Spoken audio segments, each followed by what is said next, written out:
Merci Madame Laclais. Madame Carré-Comte. Oui, merci Madame la Présidente.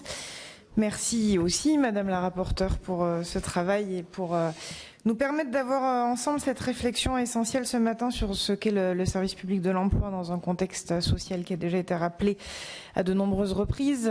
Il me semble en effet qu'il y a urgence à prôner en la matière un changement de logique, à passer de ce qui prévalait en matière de dictature des indicateurs, de rationalisation à tout crin et de stigmatisation des soi-disant assistés, à une logique qui remet l'humain au cœur du système, tant du côté des agents du service public que des demandeurs d'emploi, et qui se préoccupe de trouver le système le plus légitime et pertinent pour l'accompagnement vers le retour vers l'emploi.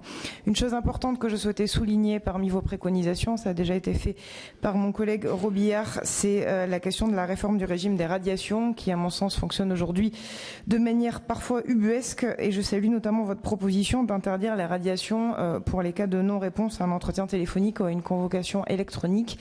Je voulais également vous remercier d'avoir souligné la spécificité et l'importance du rôle joué par les acteurs de l'insertion par l'activité économique qui fonctionnent effectivement de manière particulière.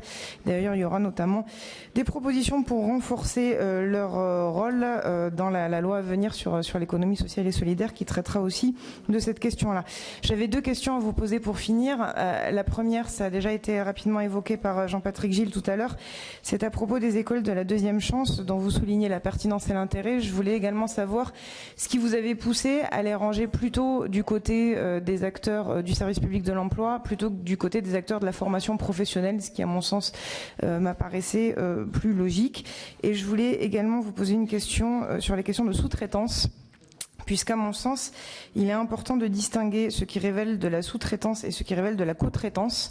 À mon sens, la sous-traitance, c'est la délégation de mission à la place d'un opérateur. En revanche, la co-traitance, c'est l'accompagnement par des publics, l'accompagnement de publics par des organismes qui ont des spécificités dans leur mission. Et pour moi, le rôle des plis, notamment, relève davantage de la co-traitance que de la sous-traitance. Donc, je voulais savoir l'appréciation que vous portiez sur cet élément. Et je voulais également vous interroger plus spécifiquement sur la question des organismes privés de placement.